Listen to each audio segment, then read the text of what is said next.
What is up, guys? Pastor Matheny here, and thank you for joining me today in my study.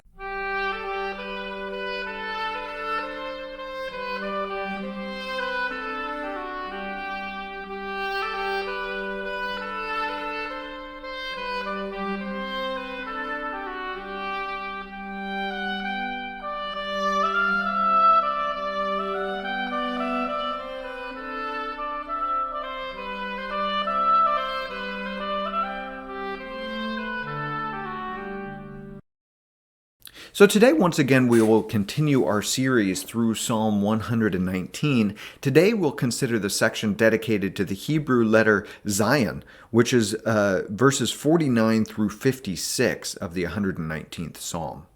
It goes like this. Remember your word to your servant, in which you have made me hope. This is my comfort in my affliction, that your promise gives me life. The insolent utterly deride me, but I do not turn away from your law. When I think of your rules from of old, I take comfort, O Lord. Hot indignation seizes me because of the wicked who forsake your law. Your statutes have been my songs in the house of my sojourning.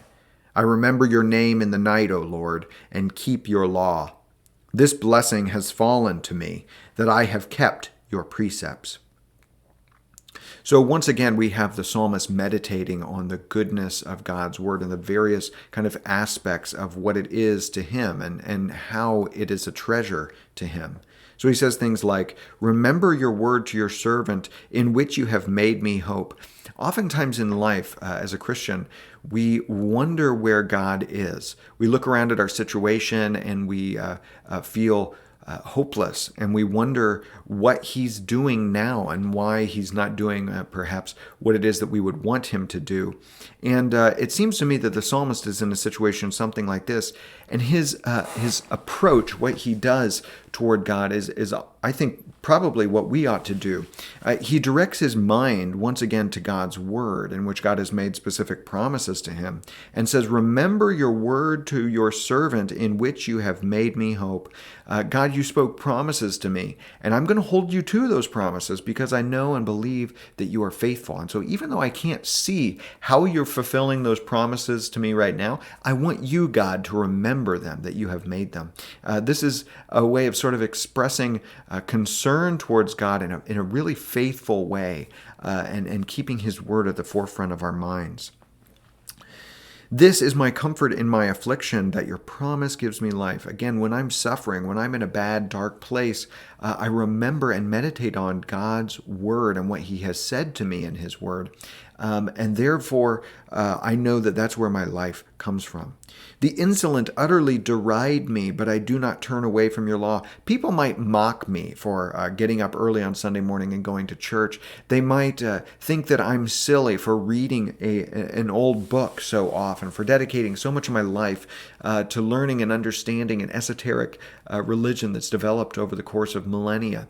And yet, I know that that is ultimately not foolish. They may deride me, but their derision will not turn me away from the good gift and promises that I get from God in his word.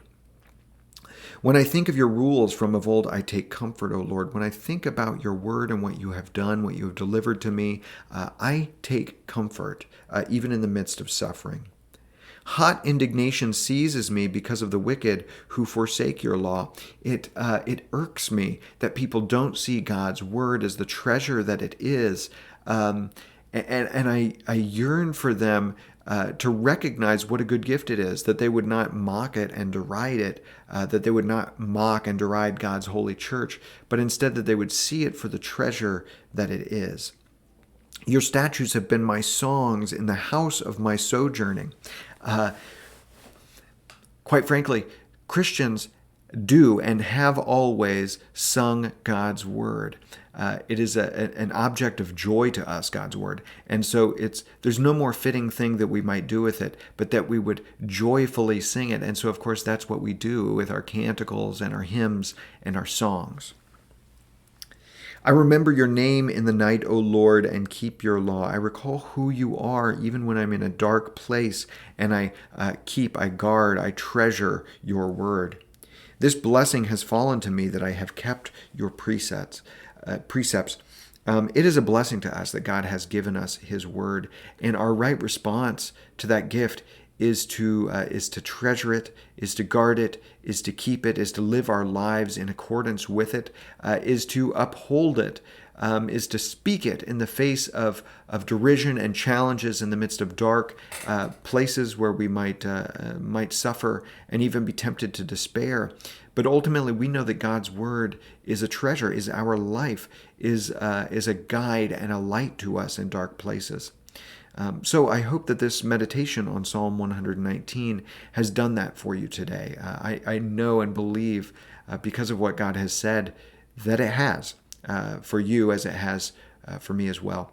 So thank you all for joining me today in my study. I hope to see you again soon. Peace.